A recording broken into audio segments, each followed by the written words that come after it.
Hello student, आज हम बात करेंगे क्लास 12 के पेपर की, मैथ्स के पेपर की। क्लास 12 जो मैथ्स का पेपर अभी हुआ 2026 उसका एनालिसिस करेंगे, क्वेश्चंस कैसे थे और उनका सॉल्यूशन क्या है। तो स्टेप बाय स्टेप हम क्वेश्चंस को स्टार्ट करते हैं। आपके सामने आपको पेपर दिखाई दे रहा है जो कि 12th बोर्ड का पेपर है इस साल का 2026 का। और मेरे पास जो सेक्शन है वो है सेट बी वाला। सेट बी है तो आप सेट बी के हिसाब से चलें, या आपके पास कोई अगर सेट्स है तो आप उस पर क्वेश्चन मैच कर लें, क्योंकि क्वेश्चन सारे लगभग सेम है, बस नंबरिंग अलग है। तो हम सेट बी की बात करते हैं। सेट बी का जो पहला क्वेश्चन है वो है match the column. Match the column में आपको दिखेगा, जैसे सारे क्वेश्चंस आपको यहाँ पे मैच द कॉलम में दिखेंगे। जैसे सबसे पहला क्वेश्चन दिखेगा integration of sine 2x। Sign 2x का इंटीग्रेशन तो वो होता है माइनस का cos 2x अपॉन 2 प्लस सी। मतलब मेरे जो पेपर का सेट है उसमें पहले वाले का ऑप्शन ये है माइनस cos 2x। तो फर्स्ट वाले का जो ऑप्शन है वो है माइनस का cos 2x upon 2 plus C. Second वाले का जो आंसर है, सेकंड वाला है integration of dx upon root 1 minus x square. तो इसका आंसर आएगा sine inverse x plus C. Third वाले का जो आंसर है dx upon 1 plus x square का इंटीग्रेशन, इसका आंसर आएगा tan inverse x plus C. Fourth वाले का जो है वो आएगा बेटा dx एक्स स्क्वायर माइनस ए स्क्वायर। इसका आंसर आएगा 1 upon 2a log mod of x minus a x plus a. Fifth वाले का आंसर आएगा 1 upon 2a log a minus x A plus x. Sixth वाले का इसका आंसर आएगा cos 2x का integration sin 2x upon 2 plus C. And seventh वाले का इसका आंसर आएगा अंडर रूट में, तो ये आएगा 1 upon 2 root A square minus x square plus A square by 2 sine inverse X upon A plus C. ये मैच द कॉलम के फर्स्ट के 7 आंसर। अब हम क्वेश्चन नंबर 2 पे चलते हैं। क्वेश्चन नंबर सेकंड यहाँ पर है हमारा ट्रू एंड फॉल्स। अब ट्रू फॉल्स का पहला क्वेश्चन है multiplication of diagonal matrices of same order will be commutative. तो इसका आंसर आएगा true. Two collinear vector are always equal in magnitude. इसका आंसर आएगा false. Every differentiable function is continuous but the converse is not true. इसका answer आएगा true. If A and B are two events such that probability of A not equal to 0 and probability of B occurred A is equal to 1, then A equal to null set. इसका answer आएगा false. Order and degree of a differential equation are always positive integer. इसका answer आएगा true. फिर आएगा next, if function x tends to y is onto if and only if range of function equal to y. इसका answer आएगा true. तो ये आपके true false हो गए। नेक्स्ट हम चलते हैं right the answer in one word sentence. One word में चलते हैं। तो प्रिंसिपल वैल्यू सबसे पहला क्वेश्चन है, write the principal value of sine inverse x. तो इसकी प्रिंसिपल वैल्यू होगी माइनस पाई बाई 2 से प्लस पाई बाई 2। अब इस तरीके से भी लिख सकते हैं, या ऐसा लिख दें यहाँ पे साइन इनवर्स एक्स, या फिर आप ऐसा भी लिख सकते हैं माइनस पाई बाई 2 और पाई बाई 2। ये दोनों आंसर लिखने का तरीका है, दोनों में से सही है, दोनों सही है। सेकंड है डिफाइन इक्विवेलेंस रिलेशन। तो इक्विवेलेंस रिलेशन डिफाइन करना था, a relation which have reflexive, symmetric and transitive is called equivalence relation. Equivalence relation वो होता है जिसमें ये तीनों कंडीशन होती है, रिफ्लेक्सिव, ट्रांजिटिव और सिमेट्रिक। नेक्स्ट है write the minimum value of 1 minus x plus x square upon 1 plus x square for all real value of x. इसका आंसर आएगा x इक्वल टू 1/3। थर्ड वाले का आंसर आएगा x equal to 1/3। आपके सामने fourth question आपको दिख रहा होगा वन वर्ड का, right the general solution of differential equation of the type. अब पहले मैं इस क्वेश्चन को थोड़ा सा आपको बता देता हूं, क्योंकि इसमें x ऊपर है y नीचे है, मतलब x यहाँ पे मेन फंक्शन है, x यहाँ पे मेन फंक्शन है, इसीलिए हमको x के कंप्लीट सॉल्यूशन हमको x के फॉर्म में लेना है। तो x into I F is equal to I F into यहाँ पे आपको लिखना था q, और पूरे का इंटीग्रेशन विद रिस्पेक्ट टू आपको y लिख के प्लस c लिखना है। आप यहाँ तक भी छोड़ सकते थे, और आप चाहें तो इसको ऐसा भी लिख सकते थे, x e की power integration of p dy और अंदर भी IF का फॉर्मूला लगा देते, e की power p dy into q whole dy plus c। दोनों में आंसर आपका सही होगा फोर्थ वाले में। नेक्स्ट है if E and F are independent event then write the value of. अब E और F अगर इंडिपेंडेंट इवेंट है तो इसकी प्रोबेबिलिटी क्या होगी, E इंटरसेक्ट F की, तो इसमें डायरेक्ट मल्टीप्लाई हो जाता है, probability of E into probability of F। ये इंडिपेंडेंट इवेंट की कंडीशन है, आपको ये लिखना था इसका आंसर। नेक्स्ट है write the equation of a line a Cartesian form from which passes through the point x1 y1 z1 is direction cosine r l m n। तो ये तो बहुत ही सिंपल क्वेश्चन था, इसमें डायरेक्ट आपको इक्वेशन ऑफ लाइन लिखनी थी, x minus x1 upon l, y minus y1 upon m, z minus z1 upon n, ये आपको लिखना था। नेक्स्ट है इंटीग्रेशन ऑफ 1 to 3 dx। अब यहाँ है 1, कुछ नहीं है, मतलब 1 और 1 का इंटीग्रेशन होता है x upper limit minus lower limit, 3 minus 1, तो इसका आंसर आएगा आपका 2। तो लास्ट वाले का आंसर आएगा आपका 2। यस। अब हम नेक्स्ट क्वेश्चन पे चलते हैं, question number 4, choose and write the correct option. तो इसमें पहले वाला क्वेश्चन है डी सेक्शन में, if capital R is the relation in the set natural number given by R equal to A comma B, A equal to B minus 2 and B is less than to 6, तो इसका answer आएगा option number D 8,7। 8,7 belongs to R, ये पहला आंसर। Second है if A and B are symmetric matrix of same order then AB minus BA is a, इसका answer आएगा skew symmetric matrix, skew symmetric matrix. Third वाले का answer है the number of arbitrary constant in a general solution of the differential equation of fourth order R। तो जितने भी order की differential equation होती है उतने उसके रूट्स निकलते हैं, तो फोर्थ ऑर्डर है तो आंसर भी इसका आएगा 4, तो थर्ड वाले का आंसर है 4।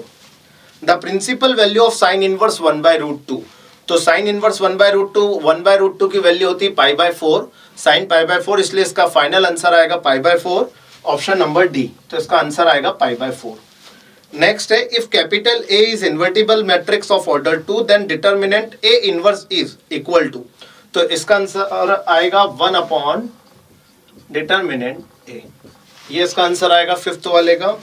नेक्स्ट है the value of I dot J cross K plus J dot I cross K plus K dot I cross J, इसका डायरेक्ट आंसर आएगा 1। तो ये हमारे हो गए चूज द करेक्ट। अब हम नेक्स्ट पे चलते हैं, fill in the blanks. Fill in the blanks में सबसे पहला क्वेश्चन है द डेरिवेटिव ऑफ e की power x with respect to, तो e की पावर x का डिफरेंशिएट e की पावर x होता है। सेकंड वाले में क्वेश्चन है unique solution of the equation ax equal to b is given by x, तो x किसके इक्वल होगा, a इनवर्स b के। थर्ड वाले में आएगा the degree of differential equation, तो इसकी डिग्री, तो याद रखिएगा डिग्री कौन सी होगी, तो डिग्री वो होती है जिसका ऑर्डर जो है, मतलब जिसकी डिग्री जो बड़ी होती है उसका ऑर्डर डिफरेंशियल इक्वेशन में देखना है। तो हमारा ऑर्डर यहाँ पे कौन है, 2, ऑर्डर यहाँ पे 2 है, तो उस होल पावर की डिग्री कितनी है, 1, तो जिसका ऑर्डर ज्यादा उसकी डिग्री हमको देखना रहती है। तो ऑर्डर यहाँ पे 2 है और 2 की डिग्री यहाँ पे कितनी है, 1, तो इसका आंसर आएगा 1। Minimum value of the function f fill in the blanks given fx equal to x square, तो x स्क्वायर की मिनिमम वैल्यू हमेशा क्या होगी, 0। A quantity has a magnitude as well as direction is called vector quantity, ऐसी quantity जिसमें magnitude और direction दोनों हो उस क्वांटिटी को वेक्टर क्वांटिटी कहते हैं। A matrix is said to be a column matrix if it is only one column, मतलब जिसमें सिर्फ एक ही कॉलम हो उस मैट्रिक्स को हम कॉलम मैट्रिक्स कहते हैं। तो ये हमारे MCQs कंप्लीट हुए। 2 मार्क्स के क्वेश्चंस पे जाते हैं, क्वेश्चन नंबर 6 पे। क्वेश्चन नंबर 6 यहाँ पे था sine inverse 2x under root 1 minus x square equal to 2 sine inverse x, ये हमको प्रूव करना था। इसकी रेंज भी दे रखी थी, वैल्यू भी दे रखी थी x की -1/√2 से 1/√2, उसके बीच में इसका आंसर आना चाहिए। तो आपको इस तरह के क्वेश्चन में हमेशा ध्यान रखना है कि अगर हमको साइन इनवर्स की टर्म में ये प्रूव करना है तो x की जगह आपको हमेशा क्या पुट करना है, LHS में x की जगह आप हमेशा क्या पुट करेंगे, साइन थीटा। तो यहाँ से थीटा की वैल्यू जो होगी वो आएगी साइन इनवर्स x। जब आप यहाँ पे रख देंगे साइन इनवर्स 2x, तो x की जगह आप क्या रखेंगे यहाँ पे 2 साइन थीटा अंडर रूट में 1 minus sine square theta. Sine inverse अभी आइडेंटिटी है जो हम क्लास 11 से सीखते हुए आ रहे हैं, 2 sine theta 1 minus sine square theta cos square theta, और कॉस स्क्वायर से अंडर रूट से अगर हम बाहर निकालें तो कॉस थीटा, तो 2 साइन थीटा कॉस थीटा की वैल्यू हो जाएगी साइन 2 थीटा। साइन से साइन कैंसिल, 2 थीटा और थीटा की वैल्यू वापस से हम क्या रख देंगे, साइन इनवर्स, तो LHS is equal to RHS हो जाएगा। ये इसका फर्स्ट क्वेश्चन। अब हम इसके और वाले क्वेश्चन पे चलते हैं।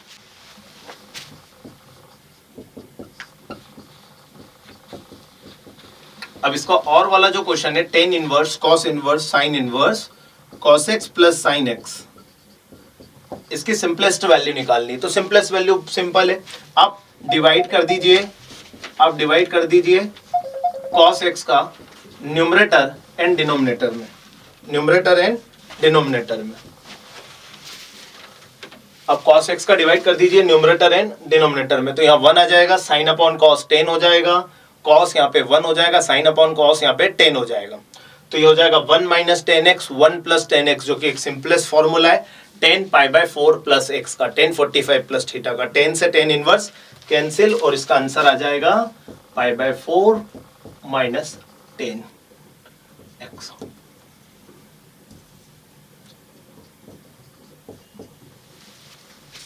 जो कि बड़ा सिंपल क्वेश्चन है। अब हम नेक्स्ट क्वेश्चन की ओर चलते हैं। अब नेक्स्ट है, find the general solution of the differential equation dy by dx equal to 1 plus y square upon 1 plus x square. इसमें वेरिएबल को आप सेपरेट कर लें, 1 प्लस वाई स्क्वायर इधर आ गया, dx उधर चला गया, 1 plus x square, integrating on both side, 1 upon 1 plus y square का इंटीग्रेशन होता है tan inverse y, 1 upon 1 plus x square का इंटीग्रेशन होता है tan इनवर्स x। इसके साथ एक कांस्टेंट भी लिखना है, तो उसको हमने लिख दिया tan इनवर्स c। इसको और आगे सॉल्व करने के लिए हम यहाँ पे tan इनवर्स y और फॉर्मूला लगा देंगे tan inverse x plus c upon 1 minus X C. tan inverse से tan इनवर्स कैंसिल, तो ये इसका नेक्स्ट आंसर हो गया। अब हम 7 के और में चलते हैं। 7 का और है y इक्वल टू e की power x plus 1, find a solution of differential equation, हमको चेक करना है। तो इसका 2 बार आपको डेरिवेटिव करना है, कितनी बार, 2 बार आपको डिफरेंशिएट करना है। e की पावर x का e की पावर x, 1 का डिफरेंशिएट यहाँ 0 हो गया, इसका एक बार और डिफरेंशिएट करना है, तो e की पावर x। अब हमको ये वेरीफाई करना है कि d square y upon d x square minus d y by d x किसके इक्वल है, 0 के। वो तो हमको दिखाई दे रहा है यहाँ पे कि ये दोनों आंसर हमारे सेम है। तो LHS लेके इसकी जगह e की power x, answer will be 0। तो LHS is equal to RHS। अब हम क्वेश्चन नंबर 8 पे जाएंगे। क्वेश्चन नंबर 8 थे, if a and b then find the value of mod of a cross b। तो क्रॉस प्रोडक्ट कैसे निकालते हैं, तो क्रॉस प्रोडक्ट निकालने के लिए हम क्या करेंगे, डिटर्मिनेंट निकालेंगे। a की वैल्यू आपको पेपर में दिखाई दे रही है 2, सबसे पहले हम यहाँ लिख देंगे i j k, इसको वेक्टर कंपोनेंट बोलते हैं। a की वैल्यू है 2 1 3, b की वैल्यू है 3 5 माइनस 2। इसका साइन हम यहाँ चेंज कर लेंगे, plus minus plus, plus minus plus. First हम i को लेंगे, जब हम i को कंसीडर करेंगे तो वो वाली पूरी कॉलम और i के साथ वाली पूरी रो, इसको और इसको हाइड करेंगे, और इसमें इसका मल्टीप्लाई 1 इंटू माइनस टू, बीच में क्या लगाना है माइनस, 5 इंटू 3 15, माइनस माइनस का j, इसको छुपाना है, इसको छुपाना है, 2 इंटू माइनस 4, 3 3 ज़ा 9 के हमको यहाँ कंसीडर करना है, 2 5 ज़ा 10, 3 1 ज़ा 3। तो ये आंसर आया माइनस 17 आई, माइनस माइनस प्लस, तो 4 और 9 हो गया 13, 13 माइनस माइनस का प्लस का 13 जे, 10 माइनस 3 आ जाएगा 7 के। अब इसका मैग्नीट्यूड मतलब मॉड निकालना है, a क्रॉस b का मॉड कैसे निकालते हैं, तो जब हम मॉड निकालेंगे a क्रॉस b का, तो ये सारी वैल्यू अंडर रूट में आ जाएगी और प्लस होके हो जाएगी 17 का स्क्वायर, क्योंकि हम स्क्वायर करेंगे तो स्क्वायर में हमेशा वैल्यू प्लस हो जाती है, और 7 का स्क्वायर, तो वैल्यू आ जाएगी 17 का स्क्वायर 289, 169, 49। इसको आप प्लस कर देंगे तो ये इसका आंसर हो जाएगा। नेक्स्ट हम चलते हैं 8th का और होगा, find the angle between two vectors a and b with magnitude 1 and 2 respectively and a dot b equal to 1। तो बहुत ही सिंपल फॉर्मूला आप यहाँ पे लगा दें, cos theta equal to a vector dot b vector mod a mod b. अब आपको a dot b की वैल्यू गिवन है 1 और मैग्नीट्यूड जो कि है वो दोनों का मैग्नीट्यूड उन्होंने क्या बोल दिया है निकालना है, तो मैग्नीट्यूड एक का 1 दे दिया है और बी का मैग्नीट्यूड इन्होंने 2 दे दिया है। अब ये तीनों वैल्यू इसमें रख दें तो cos थीटा इक्वल टू ऊपर आ जाएगा 1, नीचे आ जाएगा 1 इंटू 2, तो cos theta is equal to 1/2 और cos की टेबल में 1/2 की वैल्यू होती है cos 60 डिग्री। तो थीटा हमारा कितना हो गया 60 डिग्री, जिसको हम क्या लिखेंगे π/3। तो ये क्वेश्चन नंबर हमारा 8। क्वेश्चन नंबर 9 है the length of rectangle is decrease at the rate of 3 centimetre पर minute and the width y is increase at the rate of 2 centimetre पर मिनट। एक में डिक्रीज बोला है, एक में इंक्रीज बोला है। तो जो लेंथ है उसमें डिक्रीज बोला है, तो लेंथ हमारे पास x है, तो dx/dt हमको जो गिवन है वो दे रखा है 3 सेंटीमीटर पर मिनट। जो x है वो है लेंथ और लेंथ में हमको डिक्रीज बोला है, मतलब चेंज इन लेंथ बोला है, तो dx/dt कितना दे रखा है 3 सेंटीमीटर पर मिनट और हमको y में इंक्रीज बोला है, मतलब dy/dt। इंक्रीज का मतलब होता है चेंज और चेंज का मतलब होता है डिफरेंशिएशन। कितना दे रखा है 2 सेंटीमीटर पर minute and x equal to 10 centimetre, y कितना दे रखा है 16 centimetre. Find the rate of change of perimeter of rectangle. तो पेरीमीटर का फॉर्मूला लगा दीजिए। पेरीमीटर का फॉर्मूला क्या होता है 2 लेंथ प्लस ब्रेड्थ। अब इसका डिफरेंशिएट कर दीजिए, इसमें चेंज निकालना है dp/dt, टाइम के रिस्पेक्ट में निकालना है क्योंकि सारी यूनिट टाइम के रिस्पेक्ट में दी है। तो x का डिफरेंशिएट dx/dt, y का डिफरेंशिएट dy/dt। अब dx/dt की वैल्यू हमको दे रखी है 3 और 2। अब इसमें हमको डिक्रीज बोला था और इसमें हमको इंक्रीज, तो डिक्रीज के केस में आपको यहाँ पे क्या लगाना है माइनस, तो dx/dt की वैल्यू हो जाएगी -3 और इसकी वैल्यू हो जाएगी 2। तो आंसर आएगा माइनस का 3 + 2 -1 इंटू 2 माइनस का 2 सेंटीमीटर पर मिनट, मतलब उसके पेरीमीटर में -2 सेंटीमीटर पर मिनट डिक्रीज होगा। इसके और वाले क्वेश्चन में, इसका और क्वेश्चन है prove that the function f(x) equal to cos x decrease in the interval 0 to π। तो f(x) इक्वल टू क्या है cos x और इंटरवल कौन है 0 to π। इंटरवल यहाँ पे कौन है 0 to π। तो 0 to π में जब हमको इसका इंटरवल देखना है तो ये तो बहुत ही आसान क्वेश्चन हो गया, क्योंकि हम जानते हैं कि 0 से π/2 में cos की जो वैल्यू होती है वो पॉजिटिव होती है और π/2 से π तक इसकी जो वैल्यू होती है cos x की वो नेगेटिव होती है। तो इस केस में आपका जो cos x है वो डिक्रीज होगा। क्या होगा डिक्रीज होगा कौन से इंटरवल पे π/2 से π पे। तो यहाँ पे आपने क्या प्रूफ कर दिया कि f(x) जो cos x है वो डिक्रीज होगा। आपको बस इसका डिफरेंशिएट करना है एक बार इस तरीके से कि f(x) cos x का डिफरेंशिएट कितना हो जाएगा sin x। तो f' कितना आ गया sin x। अब ये जो sin x है इसको आप 0 के इक्वल टू में भी प्रूफ करते हैं, तो x की वैल्यू इसकी यहाँ पे कितनी हो जाएगी 90 डिग्री। तो 0 पे भी ये क्या होगा 0 और पाई पे भी क्या होगा 0। तो ये डिक्रीज होगा 0 से पाई के केस में। या आप इस तरीके से इसको प्रूफ कर सकते हैं। नेक्स्ट है question number 10, if t is the set of triangle in a plane with capital R is the relation t is given by t1, t2, t1 is congruent to t2। ये आपको relation दे रखा है और ये proof करना है। ये तो बड़ा सिंपल क्वेश्चन है।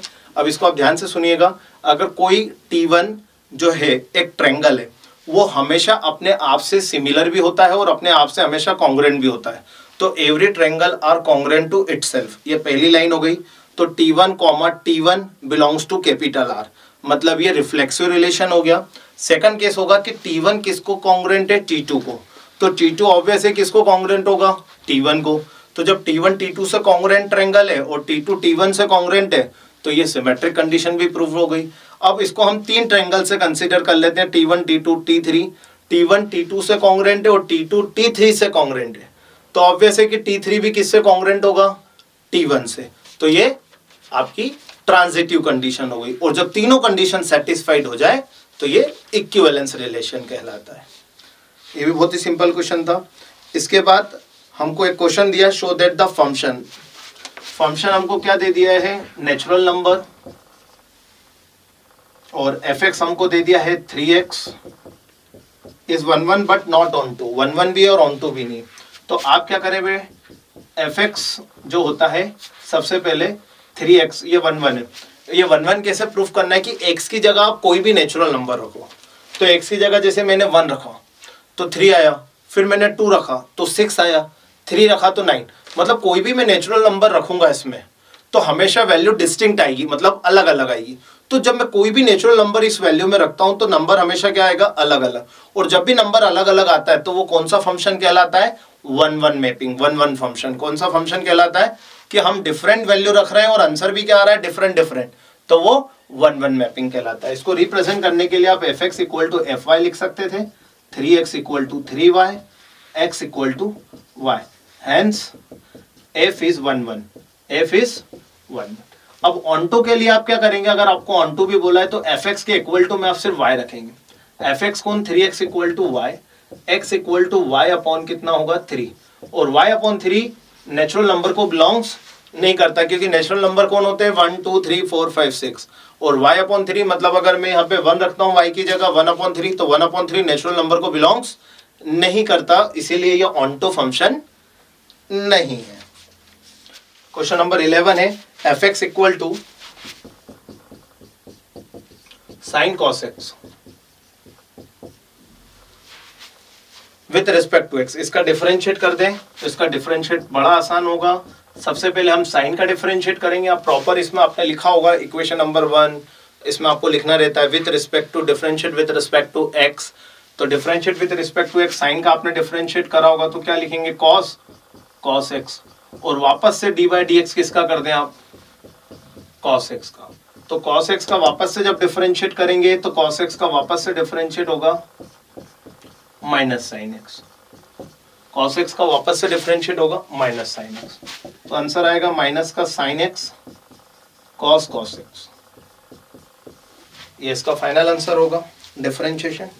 नेक्स्ट क्वेश्चन है y plus sine y equal to cos x, इसका डिफरेंशिएट करना है। तो ये भी बड़ा सिंपल क्वेश्चन है। डिफरेंशिएट करेंगे y का तो dy बाय dx, साइन का करेंगे तो cos y, और y का एक और बार करेंगे तो dy by dx। cos x का करेंगे साइन x हो जाएगा माइनस में, क्योंकि हम x के रिस्पेक्ट में कर रहे हैं। dy बाय dx हमने क्या निकाला यहाँ से common, 1 plus cos y equal to minus, अब ये पूरा कहाँ चला जाएगा, नीचे, तो आंसर आ जाएगा minus sine x upon 1 plus cos y। Question number 12 है tan inverse 2 cos 2 sine inverse 1/2। तो ये तो बहुत ही आसान क्वेश्चन है, ये भी आपने जरूर किया होगा। 2 cos 2 साइन इनवर्स। अब आपको पता है कि साइन की टेबल में 1/2 किसकी वैल्यू होती है, तो साइन की वैल्यू होती है साइन 30, जिसको हम लिखते हैं साइन π/6। साइन से साइन इनवर्स यहाँ पे हट जाएगा, रूल नंबर 1, 2 cos 2 π/6 बचेगा, 2 से π/6 काटा तो tan इनवर्स 2 cos π/6 हो गया, π/3 हो गया, π/3 मतलब 60 डिग्री, तो cos 60 डिग्री की वैल्यू होती है 1/2, 2 से 2 कैंसिल हो गया, tan इनवर्स 1, और tan की टेबल में 1 किसकी वैल्यू होती है 45, tan π/4। तो फाइनल आंसर इसका आ गया π/4, ये इसकी वैल्यू आ गई। इसका और वाला क्वेश्चन है cos inverse 1/2 plus 2 sine inverse 1/2। तो ये और भी सिंपल है, cos इनवर्स 1/2 की वैल्यू क्या होगी, cos 60 डिग्री, 60 मतलब π/3, साइन इनवर्स 1/2 की वैल्यू क्या होगी, साइन π/6 मतलब 30 डिग्री, तो ये कैंसिल, कितना हो गया π/3, सॉरी यहाँ पे आएगा π/6, तो ये बचा 2 π/6, π/3 प्लस π/3 कितना हो गया 2 π/3, तो फाइनल आंसर इसका आएगा 2 π/3। क्वेश्चन नंबर 13 है the radius of circle increase at the rate of 0.7 centimetre per second, what is the rate of increase of its circumference. ये तो बहुत ही सिंपल क्वेश्चन हो गया कि रेडियस में उसने चेंज दे दिया dr/dt, तो dr/dt कितना दे दिया हमको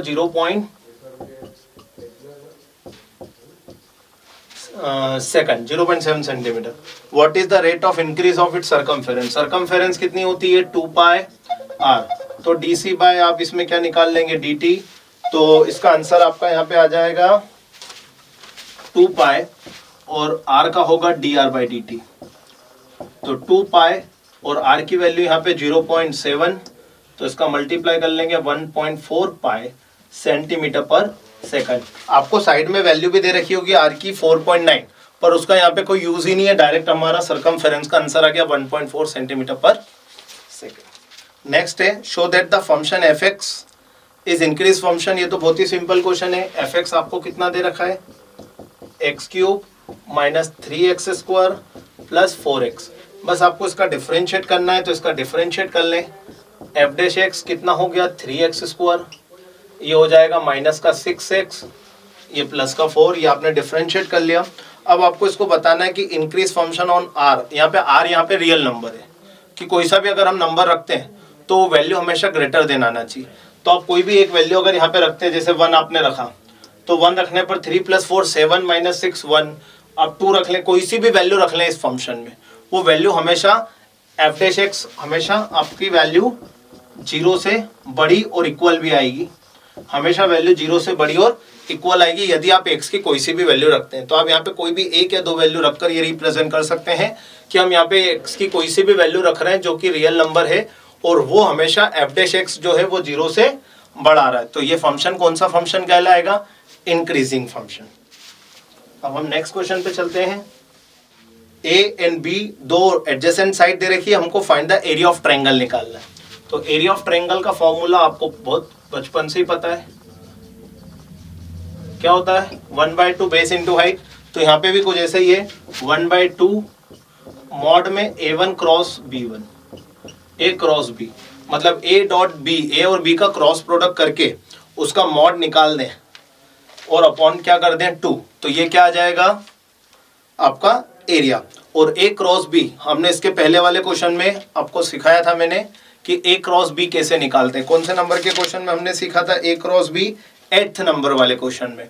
तो 8th में A क्रॉस B कैसे निकालते हैं? मॉड्यूलस, मतलब मॉड फॉर्म में डिटर्मिनेंट निकाल के। तो डिटर्मिनेंट निकाल के उसका हम मॉड निकालेंगे। मैग्नीट्यूड भी मैंने आपको निकालना सिखा दिया था, सिर्फ डिवाइड में आपको क्या लगाना है? 2। तो इसका आंसर आ जाएगा एरिया ऑफ ट्रायंगल। 15 पे, if a line makes an angle 90 degree 60 degree and 30 degree positive direction, find the direction cosine. तो आप डायरेक्ट फॉर्मूला लगा दे। L = cos अल्फा होता है, B = cos, M = cos beta, cos gamma. आपको क्या क्या दे रखा है? पहला एंगल 90, दूसरा एंगल आपको 60 और तीसरा एंगल आपको दे रखा है 30 डिग्री Z एक्सिस के। तो cos 90 यहाँ पे 0, 1/2, √3/2, ये इसके डायरेक्शन कोसाइन आ गए क्वेश्चन नंबर 15 के। और क्वेश्चन नंबर 15 के हम और में जा रहे हैं। Find the vector equation of the line which passes through the point 1, 2, 3 and parallel to the vector 3i + 2j - 2k। तो हमको वेक्टर इक्वेशन निकालनी है। अब वेक्टर इक्वेशन क्या होती है? r vector equal to a vector plus lambda b vector, lambda b vector. अब जो पॉइंट से वो पास हो रही है वो पॉइंट कौन कौन है? 1, 2, 3। तो 1, 2, 3 मतलब इसको आप लिख लो i cap, 2j cap, 3k cap. और किससे वो पैरेलल है?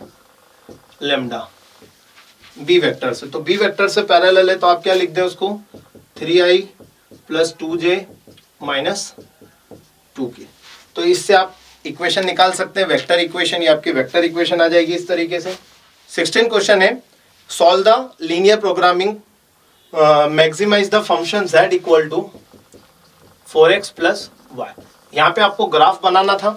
अब ग्राफ बनाने के लिए मैं आपको डायरेक्ट यहाँ पे ग्राफ बताता हूँ, x एक्सिस और y एक्सिस।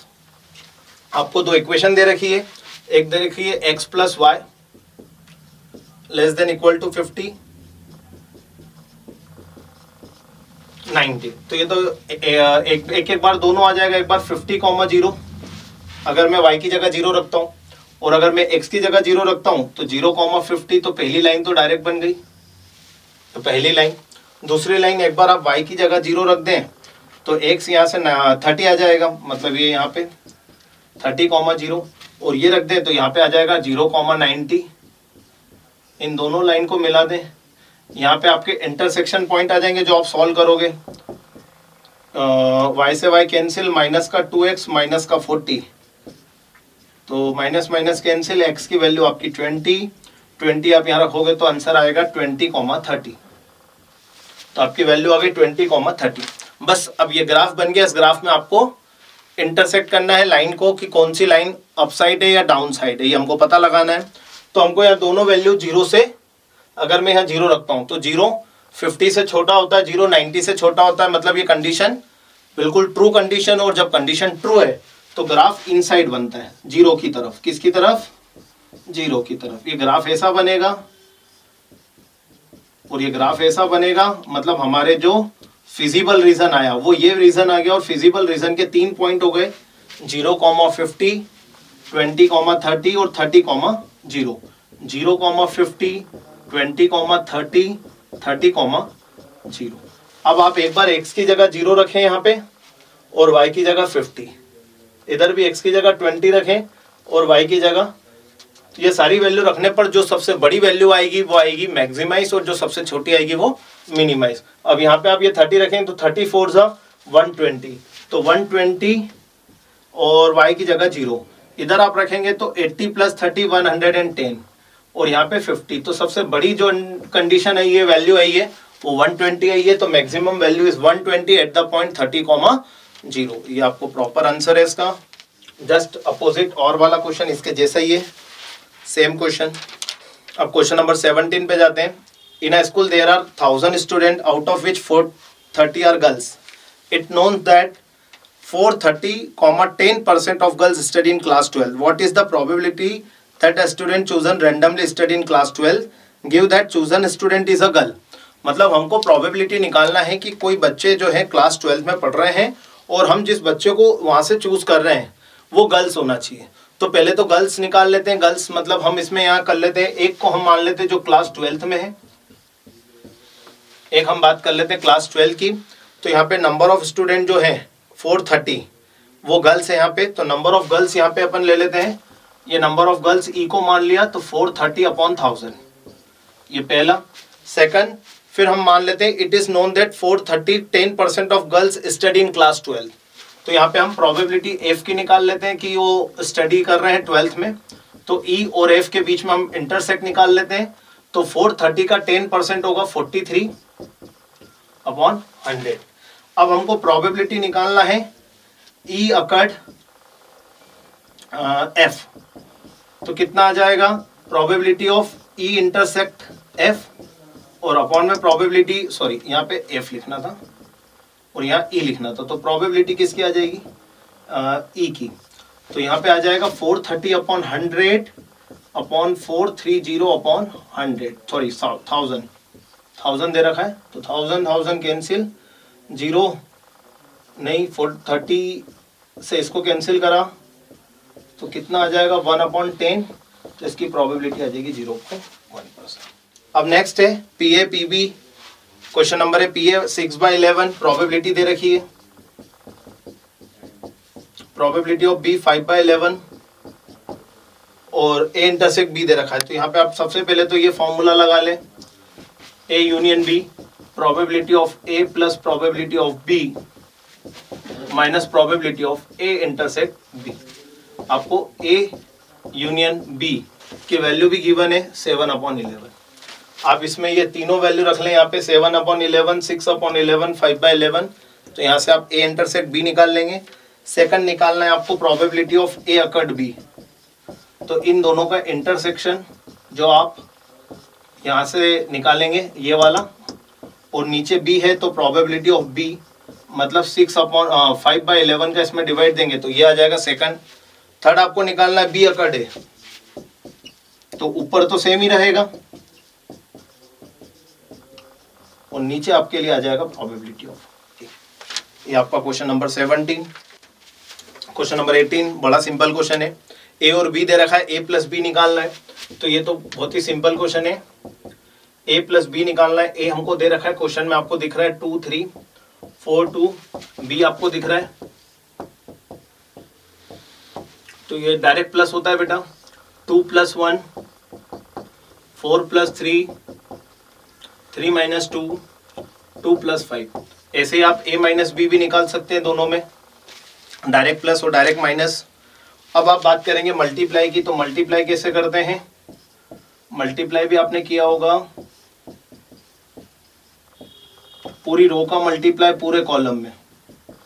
तो 2 इंटू 1 2, 4 2 ज़ा 8, फिर 2 इंटू 3 6, 4 5 ज़ा 20, फिर 3 1 ज़ा 3, 2 इंटू 2 माइनस 4, 3 3 ज़ा 9, 2 5 ज़ा 10। रो का मल्टीप्लाई कॉलम में करते हैं, मैट्रिक्स मल्टीप्लिकेशन में, ये भी आपने किया होगा। अब इसके और वाले पे जाते हैं, इसमें थोड़ा सा ध्यान देने की जरूरत है। आपको ए ट्रांसपोज दे रखा था क्वेश्चन में और बी दे रखा था। अब आपको ए प्लस बी का होल ट्रांसपोज निकालना था, ए ट्रांसपोज बी ट्रांसपोज के बराबर। तो ये आप कैसे निकालेंगे? आपको पहले ए ट्रांसपोज का ट्रांसपोज करना पड़ेगा। अगर आपको ए ट्रांसपोज का ट्रांसपोज करते हैं तो वो क्या आता है? ए। इसको हम प्रॉपर्टी ऑफ मैट्रिक्स बोलते हैं। ट्रांसपोज की प्रॉपर्टी होती है। इसका ट्रांसपोज का हम एक बार और ट्रांसपोज कर देते हैं इसका, तो कितना आ जाएगा? 3 और 4 माइनस 1 और 2, 0 और 1, ये ए की वैल्यू हो गई। अब आपको कुछ नहीं करना है, इन दोनों का प्लस करना है, जो अभी लास्ट टाइम क्वेश्चन में हमने किया था। इनका प्लस करके आप क्या करेंगे? ट्रांसपोज, तो वो LHS आ जाएगा। अब ए ट्रांसपोज आपके पास गिवन है, आपको सिर्फ किसका ट्रांसपोज करना है? बी का। दोनों को ट्रांसपोज करके आप प्लस करेंगे तो जो आंसर LHS में आएगा वही आंसर RHS में, और ये वेरीफाइड हो जाएगा 3 मार्क्स के लिए। अब नेक्स्ट क्वेश्चन है, using integration find the area enclosed by the ellipse. हर साल एक ही क्वेश्चन ये वाला आता ही आता है, एक इलिप्स का और एक सर्कल का। तो इलिप्स के लिए आप क्या करेंगे? X square upon A square, y square upon b square equal to 1। यहाँ पे आप ध्यान दीजिएगा, आप इलिप्स बनाएंगे, डायग्राम बनाना इस क्वेश्चन में बहुत जरूरी है। किसी एक क्वाड्रेंट को आप शेडेड कर देंगे। ये y एक्सिस, ये x एक्सिस, इस एक्सिस पे y आपका 0 होता है, इसलिए a, 0, ये आपका आ गया 0, b। आप इसमें वर्टिकल स्ट्रिप डाल दें, क्योंकि अबाउट x एक्सिस आप करोगे। तो अबाउट x एक्सिस पे अगर आप इंटीग्रेशन करेंगे तो इसका फॉर्मूला होगा एरिया का, limit a to b y dx। अब आप सिर्फ एक क्वाड्रेंट की बात कर रहे हो, ऐसे टोटल नंबर ऑफ क्वाड्रेंट यहाँ पे कितने हैं? 4, इसलिए आप किससे मल्टीप्लाई कर देंगे? यहाँ पे 4 से। लिमिट आपकी हो जाएगी 0, यहाँ पे 0, क्योंकि आप x एक्सिस के अबाउट कर रहे हैं, तो 0 से a y dx। और y की वैल्यू आप यहाँ से क्या निकाल लेंगे? y square upon b square, ये x square upon a square उधर चला जाएगा, तो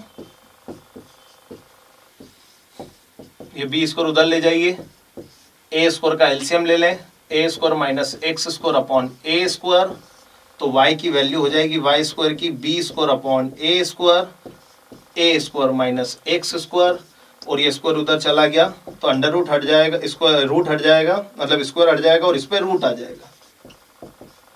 अब यहाँ प्लस माइनस आपको लगाने की जरूरत नहीं है, क्योंकि आप पॉजिटिव क्वाड्रेंट में बात कर। तो ये आपकी y की वैल्यू आ गई। यहाँ पे y की वैल्यू आप क्या रख देंगे? अंडर रूट में ए स्क्वायर माइनस एक्स स्क्वायर, इसका इंटीग्रेशन कर देंगे तो आंसर आएगा पाई ए बी। आप क्या लिख देंगे? स्क्वायर यूनिट, क्योंकि एरिया आप निकाल रहे हैं, तो पाई ए बी स्क्वायर यूनिट, ये एलिप्स का एरिया होता है। इसका आप इंटीग्रेशन फॉर्मूला आपके मैच द कॉलम में मैंने बताया अभी आपको, आप मैच द कॉलम से इसका फॉर्मूला देख सकते हैं। अब हम जाते हैं x square plus y square equal to a square, x square plus y square. इसमें हम सर्कल की बात कर रहे हैं, एरिया ऑफ सर्कल। सेम ही क्वेश्चन है, यहाँ से y की वैल्यू आप निकाल ही लेंगे। वापस से आप क्या बना लें? सर्कल, क्वाड्रेंट को शेडेड कर दें, 0, 0। यहाँ पे रेडियस आपकी a दे रखी है। एरिया का फॉर्मूला वापस से आप 4 मल्टीप्लाई करके 0 टू a, y की वैल्यू, इसका वापस से सेम फॉर्मूला जो इसके पहले वाले क्वेश्चन में हमने बात करी थी मैच द कॉलम के लिए, और इसका आंसर आ जाएगा पाई आर स्क्वायर, आर कौन है यहाँ पे? रेडियस, तो ए स्क्वायर। इसका आंसर आएगा स्क्वायर यूनिट। ये आपका एरिया ऑफ सर्कल आ गया। क्वेश्चन नंबर 20 है शॉर्टेस्ट डिस्टेंस। ये तो हर साल ये क्वेश्चन आता है शॉर्टेस्ट डिस्टेंस में। इसमें आपको आर की वैल्यू दे रखी है i plus 3j plus lambda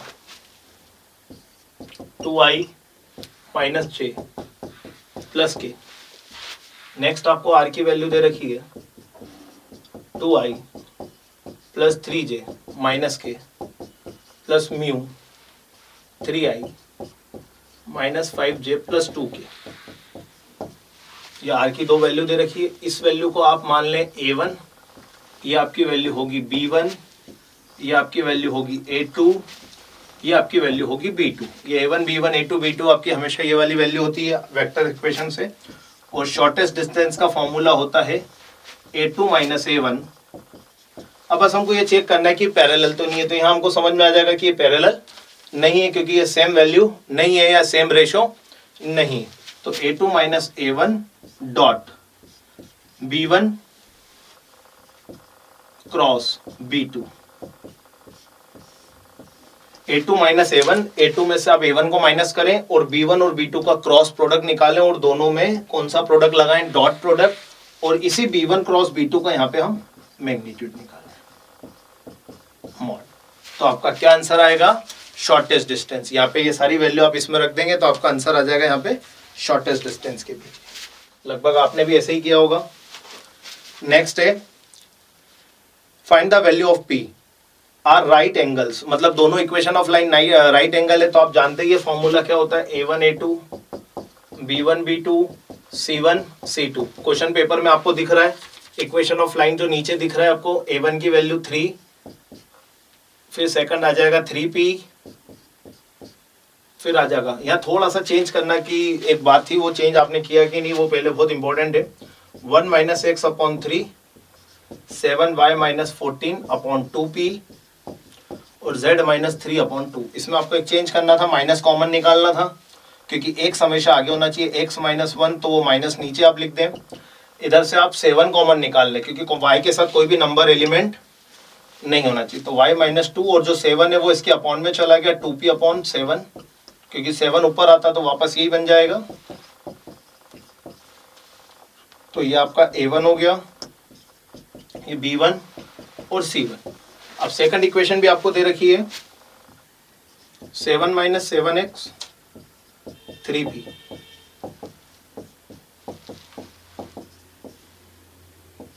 अब इसमें से आप माइनस 7 कॉमन निकाल लें तो x माइनस 1 और वो माइनस 7 इसके नीचे आ जाएगा तो 3p अपॉन 7 माइनस का बच जाएगा। y माइनस 5 अपॉन 1, इसमें से माइनस कॉमन निकाल लें z माइनस 6 अपॉन माइनस 5। तो ये आपका a2 आ जाएगा, ये आपका b2 और ये आपका c2। फाइनल इक्वेशन क्या लगा देंगे 90 डिग्री वाली, a1 a2 b1 b2 c1 c2 equal to 0। आप इसका मल्टीप्लाई कर लें, यहाँ पे सारी वैल्यू रख लें तो आपकी p की वैल्यू आ जाएगी। लगभग शायद इसका आंसर वही 10/7 आ रहा है जो आप निकाला था आपने।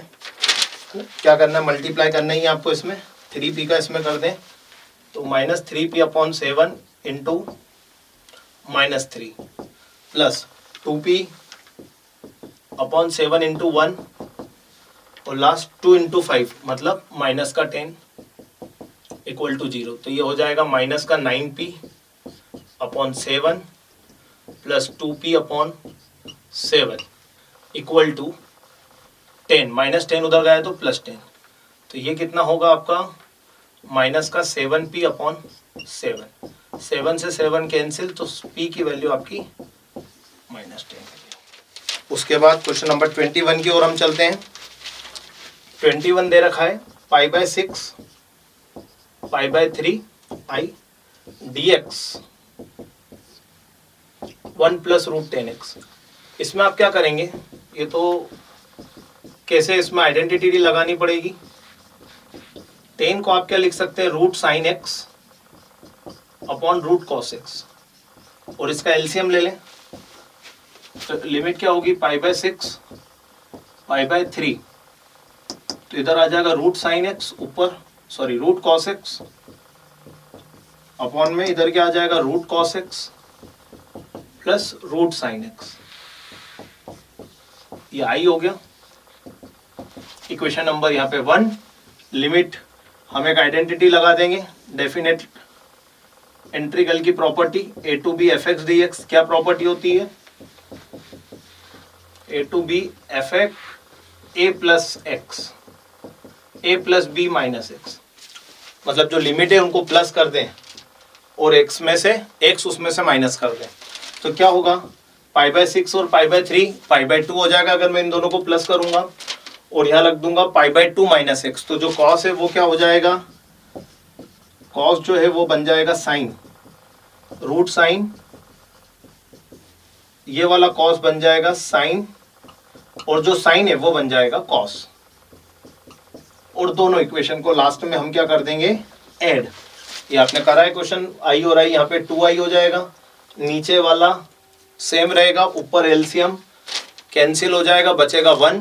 1 का इंटीग्रेशन हो जाएगा x, अपर लिमिट आएगी पाई बाय 3, लोअर लिमिट आएगी पाई बाय 6, और यहाँ से जो 2 है वो इधर जाएगा, तो pi by 3 minus pi by 6, इसका टोटल आई का आपका आंसर आएगा पाई बाय 4। फिर भी आप चाहें तो निकाल लें, 2i इनको प्लस करें तो कितना हो जाएगा? 1। 1 का इंटीग्रेशन x, तो 2i upper limit minus lower limit 6, 2 pi minus pi, तो 2i इक्वल टू कितना आ जाएगा? Pi by 6। सॉरी, इसका आंसर पाई बाय 12 आएगा, गलती से पाई बाय 4 बोल दिया, तो इसका आंसर आएगा पाई बाय 12। इसका नेक्स्ट क्वेश्चन है i equal to 0 to pi by 2 log cos x.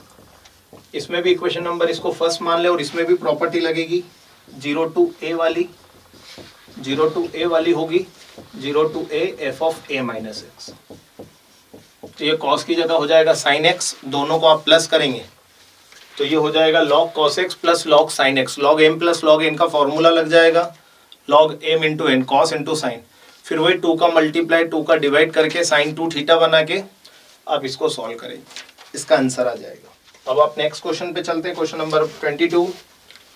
y equal to दे रखा है साइन टेन इनवर्स एक्स का होल स्क्वायर, और आपको प्रूफ करने को दिया है एक्स स्क्वायर प्लस 1 का whole square y2 plus 2x x square plus 1 y1 equal to 2। तो क्या करें? ये y दे रखा है, इसका डिफरेंशिएट कर दें पहले, तो 2 आगे आ जाएगा 2 टेन इनवर्स एक्स। पहले पावर का कर दिया, अब टेन इनवर्स का एक बार और कर देंगे, तो टेन इनवर्स का आ जाएगा 1/1 प्लस एक्स स्क्वायर। ये 1 प्लस एक्स स्क्वायर इधर चला गया y1 के पास, equal to 2 tan inverse X. ये स्क्वायर इधर ले आओ तो टेन इनवर्स एक्स की वैल्यू हो जाएगी root y, squaring on both side, 1 plus x square का स्क्वायर y1 का स्क्वायर 4y। अब इन दोनों में प्रोडक्ट रूल लगा दें आप, 1 प्लस एक्स स्क्वायर का whole square as it is, y1 का डिफरेंशिएट हो जाएगा 2y1, y1 स्क्वायर का 2y1, और y1 का वापस से आप करेंगे तो y2 प्लस y1 का स्क्वायर ऐसा का ऐसा, इसका डिफरेंशिएट फिर करेंगे 2 1 प्लस एक्स स्क्वायर, और 1 प्लस एक्स स्क्वायर का फिर करेंगे 2x इक्वल टू में 4, y का डिफरेंशिएट y1। अब 2y1 यहाँ से कॉमन निकाल लें, 1 plus x square y2 plus का क्या बच जाएगा, 2y1 कॉमन निकाला तो 1 प्लस एक्स स्क्वायर, एक 2 बच जाएगा x y1 4y1, y1 से y1 कैंसिल, 2 से इसको काटा, तो LHS is equal to RHS। ये इतना सा क्वेश्चन 4 मार्क्स का। क्वेश्चन नंबर 22 ये वाला। इस क्वेश्चन का 22 के बाद हम चलेंगे 22 के और में, इसको y1 मान लें और इसको हम y2 मान लें। इसमें बोला गया है कि इसका डिफरेंशिएट इसके रिस्पेक्ट में करो, e की पावर cos x का डिफरेंशिएट sin स्क्वायर x के रिस्पेक्ट में। तो आप पहले इसका x के रिस्पेक्ट में डिफरेंशिएट कर लें, dy1 बाई dx, e की पावर cos x का e की पावर cos x, cos का वापस से करेंगे तो माइनस sin x। इधर आप dy2 बाई dx निकाल लें, sin स्क्वायर x का डिफरेंशिएट बोलिए 2 sin x, 2 साइन एक्स का वापस करेंगे तो कॉस एक्स। अब आप dy1 अपॉन dy2 कर दें, क्योंकि इसका डिफरेंशिएट आपको इसके रिस्पेक्ट में करना था, y1 का y2 के रिस्पेक्ट में। तो ये हो जाएगा dy1 upon dx, dy2 upon dx। यहाँ आपने जरूर लिखा होगा पैरामेट्रिक फॉर्म। कौन सा फॉर्म? पैरामेट्रिक। पैरामेट्रिक में आप यहाँ क्या लिखते हैं? Minus sine x two sine x cos x. तो यहाँ पे साइन से साइन कैंसिल और ये इसका फाइनल आंसर। चलो अब हम चलते हैं क्वेश्चन नंबर 23, जो कि आपने बहुत अच्छे से किया होगा, नो डाउट, हर साल ये क्वेश्चन आता है। आपको एक ए दिख रहा है और एक बी दिख रहा है। आपको प्रूफ करना है ए बी का whole inverse equal to B inverse dot A inverse.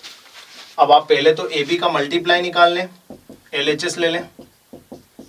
A B का मल्टीप्लाई पूरी रो का मल्टीप्लाई पूरे कॉलम में, 2 इंटू 1 2, 3 इंटू -1 3, -4 3 3 is 9, 1 प्लस 4 -2 और -2 -2 तो ये आ जाएगा आपका -1 5 प्लस 5 -40। अब आप इसका क्या कर दें? A B inverse. तो सबसे पहले तो मैं आपको इनवर्स का फॉर्मूला बता देता हूँ, adjoint of A upon mod A. आपको पहले एडजॉइंट निकालना पड़ता है, तो एडजॉइंट आप 2y क्या डायरेक्ट निकाल सकते हो। तो पहले मैं इसका एडजॉइंट निकाल लेता हूँ। एडजॉइंट ए इसका जो होगा वो क्या होगा? इन दोनों वैल्यू को आप क्या कर दें? इंटरचेंज। इन दोनों वैल्यू को आप क्या कर दें? इंटरचेंज। तो कितना हो जाएगा? -14 -1, और इन दोनों के आगे आप माइनस लगा दें, -5 -5। ये कर लिया, ये आपने एडजॉइंट निकाल लिया। क्या निकाल लिया? एडजॉइंट। अब इसका मॉड निकाल लें ए बी का। मॉड कैसा आएगा? इसमें इसका मल्टीप्लाई 14, 5 5 जा 25, तो कितना आ गया? -11। अब आप ए बी का इन्वर्स निकाल रहे हैं, तो ए बी का इन्वर्स होगा adjoint of A B upon में मॉड ऑफ ए बी। तो एडजॉइंट ऑफ ए बी कितना आ गया? -14 -5 -5 -1 अपॉन -11। आप चाहो तो माइनस काट सकते हैं, तो आपका आएगा 1/11 14 1 5 5। ये आपका आएगा, मैंने डायरेक्ट निकाला। अब आप क्या करेंगे?